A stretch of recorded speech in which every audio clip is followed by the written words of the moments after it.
Students, आज अपन पढ़ते हैं बोर्स एटॉमिक थ्योरी के बारे में। तो बोर्स एटॉमिक थ्योरी में बोर्स ने एटम के स्ट्रक्चर को समझाया और उसके कुछ पोस्टुलेट्स हैं जिसको अपन स्टडी करते हैं। चलिए फर्स्ट पोस्टुलेट लिखिए। देखिए बोर्स एटॉमिक थ्योरी बेटा कब आई? जब रुदरफोर्ड ने अपने मॉडल को समझाया था और उसमें कुछ शॉर्टकमिंग्स थी, उसमें कुछ ड्रॉबैक्स थे, डिसएडवांटेजेस थे। तो उन डिसएडवांटेजेस को बोर्स ने अपने एटॉमिक मॉडल के अकॉर्डिंग काफी हद तक समझाने की कोशिश करी है। तो इसकी फर्स्ट पोस्टुलेट लिखते हैं, इन an atom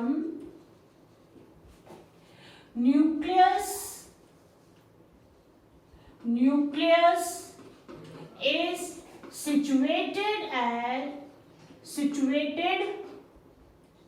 at center and contains nucleons. Nucleons का मतलब क्या है? The particles present in the nucleus. So nucleons का मतलब भी लिख लीजिए, particles present in nucleus। और आपको पता है कि न्यूक्लियस में कौन कौन से पार्टिकल्स प्रेजेंट होते हैं? प्रोटॉन्स जो कि पॉजिटिवली चार्ज होते हैं एंड न्यूट्रॉन्स जो कि न्यूट्रल होते हैं। तो बेटा फर्स्ट पोस्टुलेट क्या हो गई कि in an atom nucleus is situated at the centre and contains nucleons, means उसमें प्रोटॉन्स जो कि पॉजिटिवली चार्ज होते हैं और न्यूट्रॉन जो कि न्यूट्रल होते हैं पार्टिकल्स प्रेजेंट होते हैं। यानी कि कुल मिला के आपकी जो न्यूक्लियस है, कहाँ गई? ये न्यूक्लियस है, ये पॉजिटिवली चार्ज पार्ट हो गया आपके किसका? एटम का।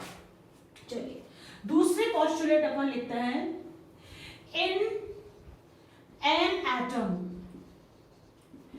Negatively charged electrons revolve around the nucleus in stationary orbits। या तो आप इनको ऑर्बिट्स कहिए या आप इनको शेल्स भी कह सकते हो। ओके, अब यहां वर्ड आ रहा है स्टेशनरी। स्टेशनरी मतलब फिक्स्ड, यानी कि वो आपके नहीं घूमते, वो अपनी जगह पे स्टेबल रहते हैं। अब मैं यहाँ पर आपको रुदरफोर्ड के ड्रॉबैक के बारे में बताती हूँ, फिर अपन इस पोस्टुलेट को आगे और एक्सप्लेन करेंगे। कि देखिए रुदरफोर्ड ने क्या कहा था, वही कि न्यूक्लियस आपके सेंटर में सिचुएटेड होती है और उसके चारों तरफ जो इलेक्ट्रॉन्स हैं वो चक्कर काटते हैं।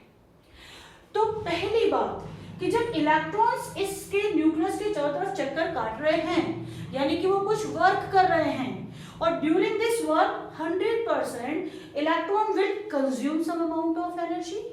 Okay, so slowly energy of electron will be decreased. वापस सुनिए मैंने क्या कहा। मैंने कहा कि जब आपके इलेक्ट्रॉन्स इस न्यूक्लियस के चारों तरफ बेटा चक्कर काटते हैं तो कुछ वर्क कर रहे हैं, इस वर्क के दौरान उनका एनर्जी का लॉस होगा, क्योंकि जितना काम करते हो उतनी एनर्जी प्रोड्यूस होती है, जितनी एनर्जी होती है उतना ही आप काम कर पाते हो। तो दोनों वर्क और एनर्जी आपस में प्रोपोर्शनल होते हैं, यानी कि इलेक्ट्रॉन की एनर्जी की वैल्यू कम होती जाएगी धीरे धीरे। दूसरी बात, electrons are negatively charge particles, 100% they will be attracted by the nucleus because it is the positively charged particle, because between these two nucleus and the electrons electrostatic force, which is the most powerful force, is exist। भाई electron क्या है आपके? Negatively charge particles हैं, और जो nucleus है बेटा positively charge particle है। और जितने आपके दुनिया भर के फोर्सेस होते हैं उनमें सबसे ज्यादा जो स्ट्रॉन्ग फोर्स होता है वो इलेक्ट्रोस्टैटिक फोर्स होता है, जो पॉजिटिव और नेगेटिव चार्जेस के बीच में लगता है। तो कुल मिलाकर के इस इलेक्ट्रॉन को इस न्यूक्लियस के अंदर न्यूक्लियस की तरफ अट्रैक्ट हो जाना चाहिए और न्यूक्लियस में गिर जाना चाहिए, जबकि ऐसा नहीं होता। जब नहीं होता तो आप एक्सप्लेनेशन दोगे क्यों नहीं होता। रदरफोर्ड इस बात का एक्सप्लेनेशन नहीं दे पाए और इस चीज को आपका एक्सप्लेन किया बोर्स ने अपने बोर्स एटॉमिक मॉडल में या अपनी बोर्स एटॉमिक थ्योरी में। अब कैसे उन्होंने एक्सप्लेन किया देखिए, वापस अपन सेकंड वाली पोस्टुलेट पे आते हैं। इस वाले डायग्राम को मैं वापस बनाऊंगी मगर थोड़ा साइड में बनाऊंगी ताकि इधर अपन लिख पाएंगे। Okay, in an atom negatively charged electrons revolve around the nucleus in stationary orbits or the shell। चलो बनाते हैं साहब, ये रही आपकी न्यूक्लियस और थोड़ा बड़ा बनाती हूं मैं। ये एक ऑर्बिट है जिसमें आपके या शेल है जिसमें आपके इलेक्ट्रॉन्स मूव कर रहे हैं। बिल्कुल साहब, चूंकि ये नेगेटिवली चार्ज है तो ये पॉजिटिव की तरफ अपने अट्रैक्शन फोर्स फील करता है और इस अट्रैक्शन को अपन कहते हैं इलेक्ट्रोस्टैटिक फोर्स। 100% ये अट्रैक्शन फोर्स लगेगा इलेक्ट्रॉन्स पर न्यूक्लियस से, वो न्यूक्लियस अपनी तरफ इसको खींचेगी। अब बोर ने समझाया कि चूंकि इलेक्ट्रॉन आपके बहुत लाइटर पार्टिकल्स होते हैं, इनका मास बहुत कम होता है, तो जब कोई भी लाइट पार्टिकल आपके सर्कुलर मोशन करता है तो उसमें दो तरह के फोर्स लगते हैं। एक तो वो जो उसको सेंटर की तरफ लेके हल्का पार्टिकल जब घूमता है तो एक ही फोर्स लगता है बाहर की तरफ, जब भारी पार्टिकल घूमता है ना बेटा तो अंदर की तरफ लगता है। तो अपन हल्के पार्टिकल की बात कर रहे हैं। तो वापस जब भी कोई हल्का पार्टिकल जिसका वेट बहुत कम हो सर्कुलर मोशन करता है तो एक फोर्स लगता है जो उसको स्ट्रेट लाइन में रखने की कोशिश करता है या आप कहो बाहर की तरफ लगता है, जिससे अपन कहते हैं सेंट्रीफ्यूगल फोर्स। तो यहाँ पर इस इलेक्ट्रॉन पर एक फोर्स लगेगा बाहर की तरफ जिसे अपन कहेंगे सेंट्रीफ्यूगल फोर्स। सेंट्रीफ्यूगल फोर्स क्या होता है कि जब कोई लाइट पार्टिकल सर्कुलर मोशन करता है तो एक इस सर्कल से बाहर की तरफ फोर्स, उसको बाहर की तरफ खींचने के लिए, बाहर की तरफ आपको फेंकने के लिए एक फोर्स लगता है सेंट्रीफ्यूगल फोर्स। बोर ने कहा ये दोनों फोर्सेस जो होते हैं ये एक दूसरे को बैलेंस करते हैं। जब ये दोनों फोर्सेस एक दूसरे को बैलेंस करते हैं तो इलेक्ट्रॉन अपने इस फिक्स्ड स्टेशनरी ऑर्बिट में ही घूमते रहते हैं, वो इस न्यूक्लियस की तरफ अट्रैक्ट होकर न्यूक्लियस में नहीं गिरते। तो इस वाली पोस्टुलेट को अपन कंप्लीट करें। the electrostatic force for attraction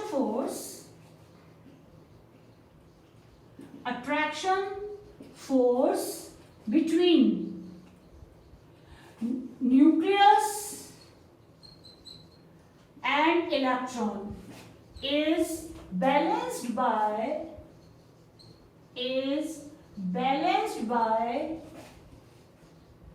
centrifugal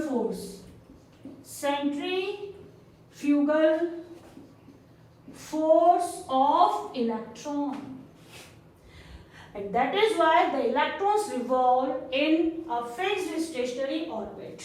तो क्या लिखे अपन, electrostatic force is balanced by centrifugal force, okay, which makes electron revolve in a fixed or stationary orbit, means electrons do not attract by nucleus। ठीक है, clear हो गया। अब एक और पॉइंट देखते हैं, थर्ड पॉइंट। देखिए थर्ड पॉइंट को समझाने के लिए फिर मुझे एक आपको डायग्राम बना के कॉन्सेप्ट बताना पड़ेगा कि जैसे मुझे एक एटम का डायग्राम बनाना है। मैंने एक एटम का डायग्राम बनाया और ये प्लस करके न्यूक्लियस बना दी, दैट्स इट। तो क्या ये मेरे एटम का डायग्राम है? हाँ है। क्यों है भाई? क्योंकि मैंने ये वाला तो ऑर्बिट आपके नहीं बनाया बेटा। ये जो ऑर्बिट होते हैं, ये जो ऑर्बिट है या ऐसे जो ऑर्बिट्स होते हैं सब इमेजिनरी ऑर्बिट्स होते हैं। तो इस वाले एटम के डायग्राम का मतलब क्या है कि ये तो पॉजिटिव चार्ज है, और जहां तक इस पॉजिटिव चार्ज की अट्रैक्शन पावर है वो इस लाइन से ये रिप्रेजेंट कर रहे हैं कि इसके बाहर अगर इलेक्ट्रॉन है तो वो एटम में नहीं है। अब एटम में नहीं है, it means if the electron is present outside this orbit, suppose this is the valence shell, और मैं कहूँ सबसे लास्ट वाली जो शेल है इस एटम की वो ये वाली है। अब अगर आपका इलेक्ट्रॉन इससे बाहर है यानी कि एटम में नहीं है, it means this electron is not attracted by the nucleus. So attraction power इस न्यूक्लियस की केवल यहाँ तक है और उसको हमने इस ऑर्बिट से बता दिया। तो कहने का मतलब ये है कि जो हम ऑर्बिट्स बनाते हैं वो for the sake of convenience हम उनको ड्रॉ कर लेते हैं, बाकी ऐसा कुछ आपके ऑर्बिट नहीं बने हुए होते हैं एटम में, सब ये इमेजिनरी ऑर्बिट्स होते हैं। ये इस न्यूक्लियस की अट्रैक्शन पावर है।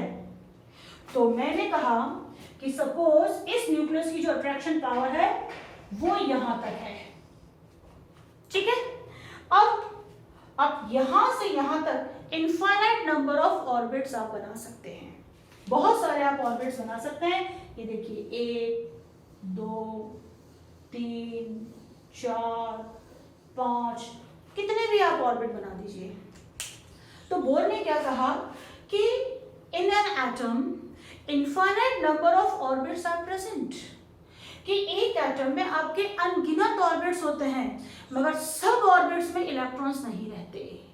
तो बेटा कौन से ऑर्बिट में इलेक्ट्रॉन्स रहते हैं? केवल उन ऑर्बिट्स में इलेक्ट्रॉन्स रहते हैं जिनका जो एंगुलर मोमेंटम है, ये मोमेंटम रहा मास इनटू वेलोसिटी, एंगुलर क्यों? क्योंकि वो सर्कुलर मोशन कर रहे हैं तो उसकी रेडियस भी आती है जिस सर्कल में वो मोशन कर रहे हैं। So this is angular momentum. आपकी सिंपल मल्टीपल होता है h अपॉन 2 के, इंटीग्रल मल्टीपल हो h अपॉन 2 के, यानी कि मैं n लगा दूं, पहले समझ लो फिर लिखेंगे। अब n क्या है? n is 1 2 3 and so on. अब अगर देखो n की वैल्यू अगर 1 है तो एंगुलर मोमेंटम कितना, ये फर्स्ट केस मान के चलो, तो एंगुलर मोमेंटम की वैल्यू क्या हो जाएगी? mvr is equals to h upon 2 तो अगर आपके इलेक्ट्रॉन के एंगुलर मोमेंटम की वैल्यू h अपॉन 2 है तो वहां पे इलेक्ट्रॉन रहेंगे और वो क्या कहलाएगा? फर्स्ट ऑर्बिट कहलाएगा। n इज इक्वल्स टू 1, वो आपका फर्स्ट ऑर्बिट कहलाएगा।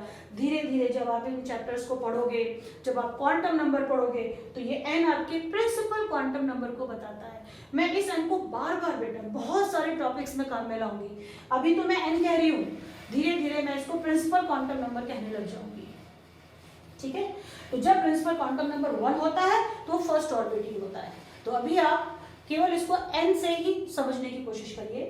अब अगर सेकंड केस लिया मैंने, n की वैल्यू 2 रखी तो एंगुलर मोमेंटम हो जाएगा मेरा 2, यहाँ रखो 2 2 कैंसिल, तो h अपॉन 2 तो ये कौन सा हो जाएगा मेरा? Second orbit. तो फर्स्ट और सेकंड ऑर्बिट के बीच में बहुत सारे दूसरे ऑर्बिट्स भी होंगे जिनके एंगुलर मोमेंटम की वैल्यू इन दोनों वैल्यूज के बीच में होगी। अब h क्या है?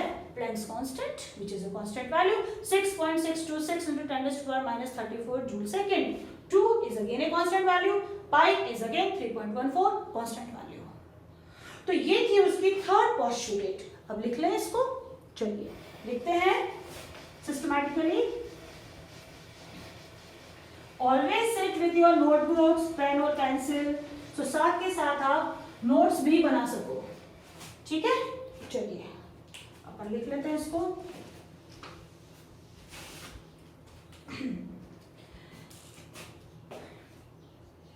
In an atom, infinite number of shells or orbits are present, or an atom consists of infinite number of shells and orbits. Okay, electrons will revolve only in those orbits,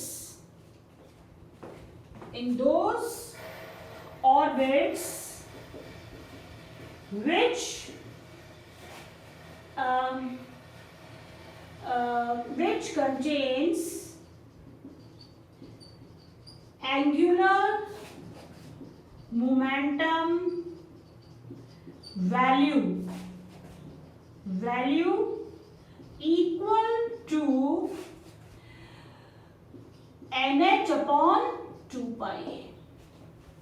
okay, जिनके angular momentum की जो value है nh अपन 2 पाई के बराबर है, केवल उसी orbit में आपके जो इलेक्ट्रॉन्स है वो रिवॉल्व होते हैं, बाकियों में इलेक्ट्रॉन्स रिवॉल्व नहीं होते। तो यहाँ पर n बराबर क्या है 1 2 3 एंड सो ऑन, यानी कि MVR is simple integral multiple of nh upon 2 pi. ये उसने एक और रिलेशन दिया। अब यहां पे n क्या है, इनकी भी वैल्यूज लिख लो। m is mass of electron, v is velocity of electron, r is, यहां लिखते हैं r is radius of orbit, okay, n तो 1 2 3 4 है ही है। h क्या है साहब, h is Planck's constant, h is Planck's constant, 2 constant value, pi constant value। तो ये 3 पोस्टुलेट्स हैं, अभी कुछ पोस्टुलेट्स और हैं, इनको उतार लीजिए या इसका स्क्रीनशॉट ले लीजिए।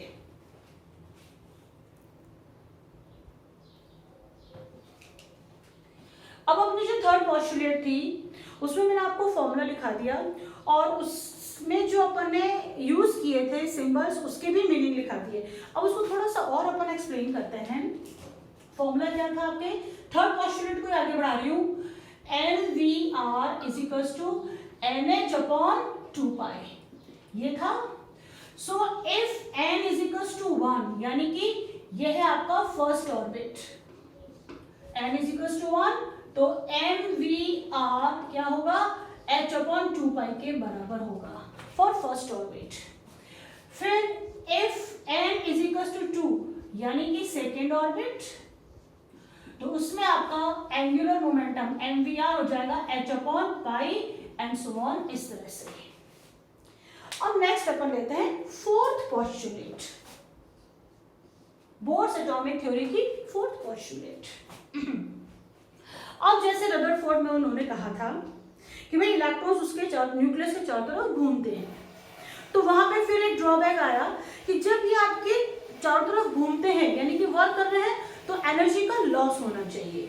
तो इसी वाले ड्रॉबैक को बोर्स ने समझाया, दी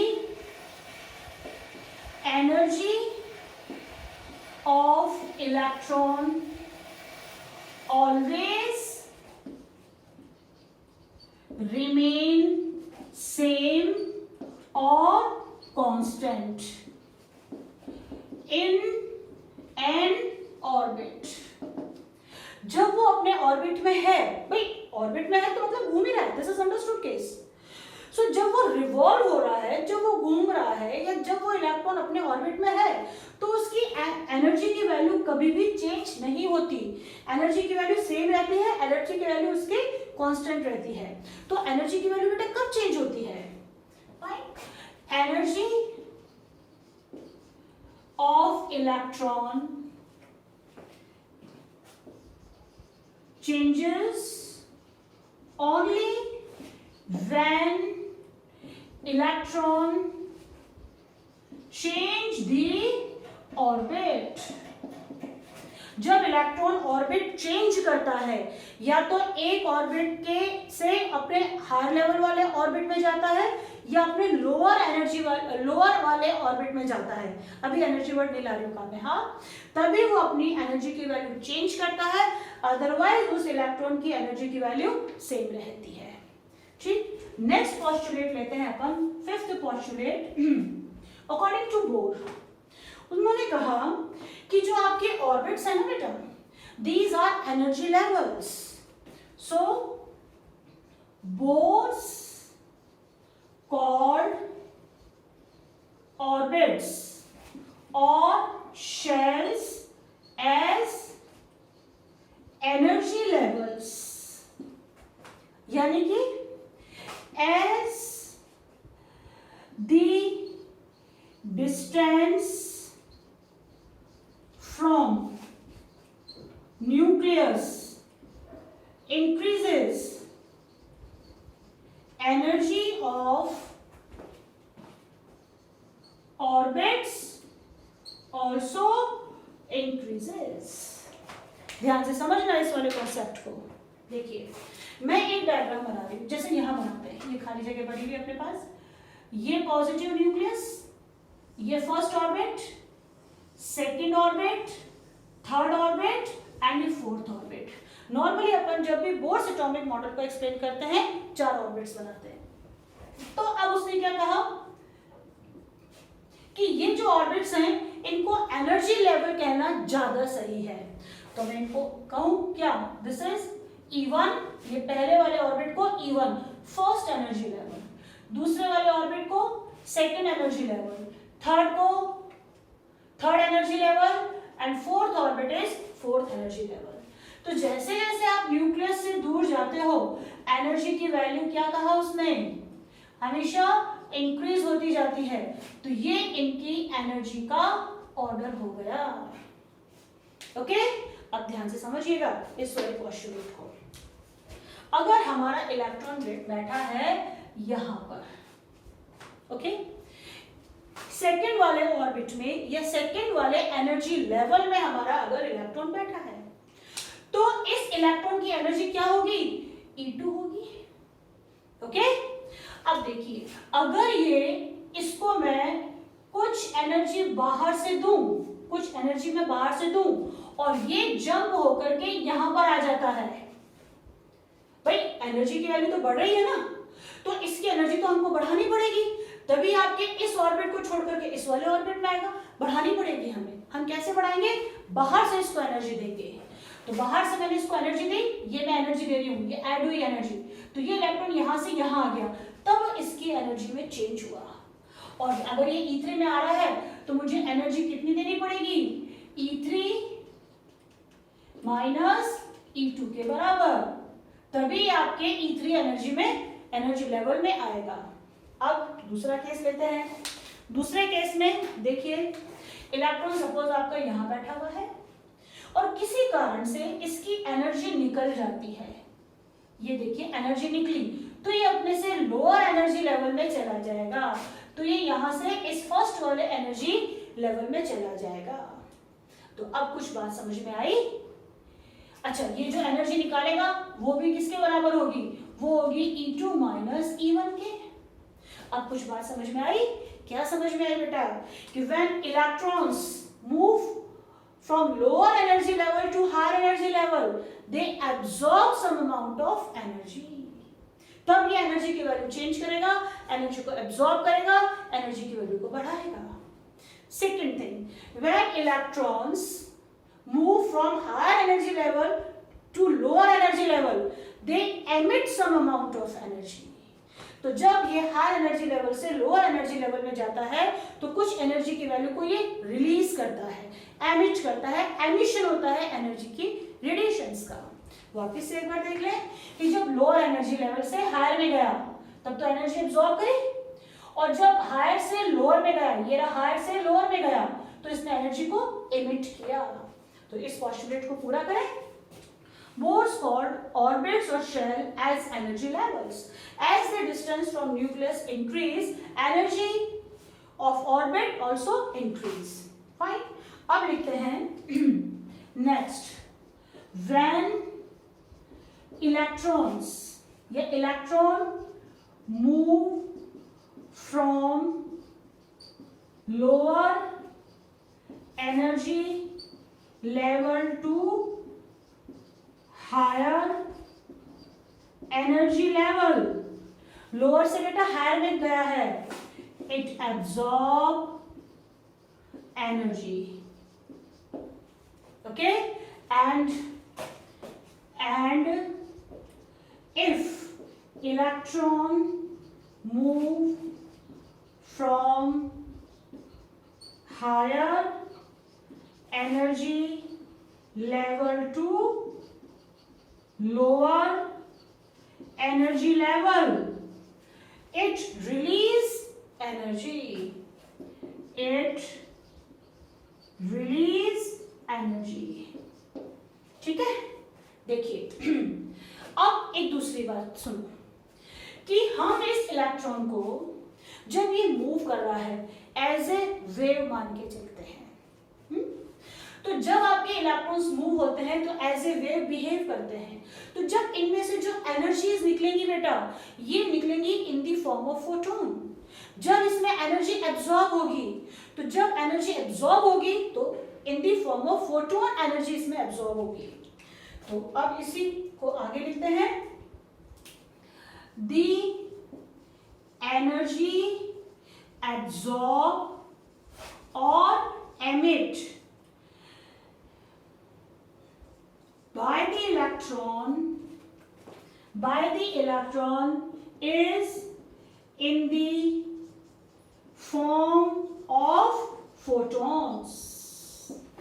ठीक है, तो देखिए वापस इस डायग्राम को बना करके एनर्जी की कॉन्सेप्ट में इसको समझाती हूँ फोटॉन्स के को कंसीडर करके। देखिए अब ये जो मैंने आपके एटॉमिक स्ट्रक्चर एटम का डायग्राम बनाया था, इसको गोल करके बनाया था। अब सपोज इसको मैंने ऐसे काटा और यूं बिछा दिया तो एक बैंड की तरफ हो जाएगा।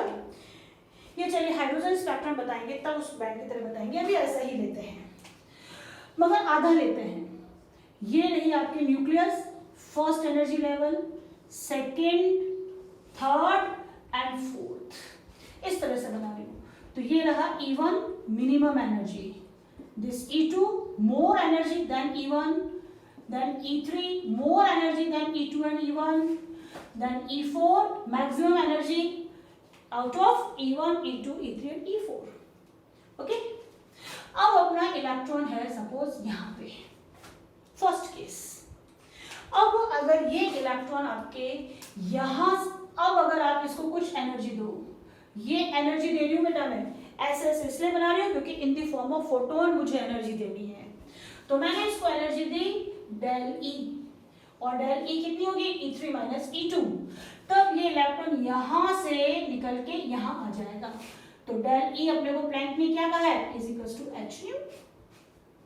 ओके, अब दूसरा केस लेते हैं कि अगर आपका इलेक्ट्रॉन सपोज यहां है, ये आ गया यहाँ पे, वही वाला ले लेते हैं।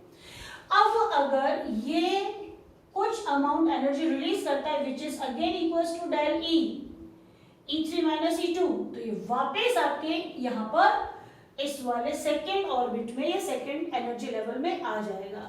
यानी कि एनर्जी जो एब्जॉर्ब हो रही है in the form of photon हो रही है, एनर्जी जो एमिट हो रही है in the form of photon हो रही है। तो बस ये ध्यान रखना, ये हो गया अपना बोर्स एटॉमिक मॉडल। तो लिख लीजिए, उतार लीजिए या स्क्रीनशॉट ले लीजिए। Thank you.